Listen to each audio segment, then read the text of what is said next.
एके, जंगल की राजकुमारी। घने जंगल के बीच एक पुराना विशाल पेड़ था और उसकी जड़ों के नीचे रहती थी राजकुमारी एके।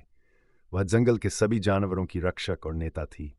उसके सबसे करीबी दोस्त थे एक समझदार हाथी, एक चतुर लोमड़ी और एक कोमल हिरण। जंगल के सभी जानवर उस पर भरोसा करते थे क्योंकि वह हमेशा न्याय करती थी। एक दिन जंगल में खतरा आ गया।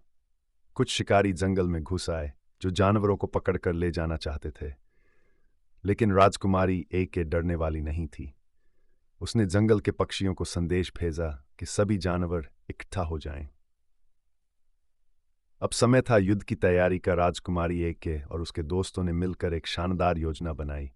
हाथी ने अपनी मजबूत सूंड से बड़े बड़े पेड़ों को गिरा दिया ताकि शिकारियों का रास्ता बंद हो जाए। बंदरों ने ऊंचे पेड़ों में छिपकर शिकारियों के बैग की रस्सियां काट दी, जिससे उनके सारे हथियार और जाल नीचे गिर गए। चतुर लोमड़ी ने शिकारियों को दलदल कीचड़ की ओर भगा दिया, जहां वे फंस गए और निकलने के लिए संघर्ष करने लगे।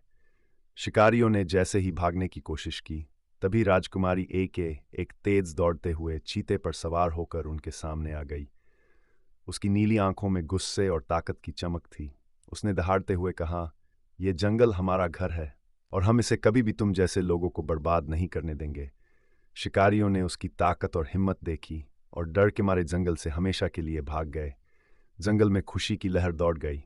जानवर झूमने लगे, पक्षी चहचहाने लगे और पेड़ हवा में झूमने लगे।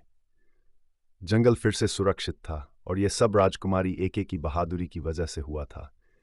अब सभी जानवर जानते थे कि जब तक राजकुमारी एके उनके साथ है, जंगल हमेशा सुरक्षित रहेगा। लाइक, शेयर और कमेंट करें और बताएं कि आपको यह कहानी कैसी लगी।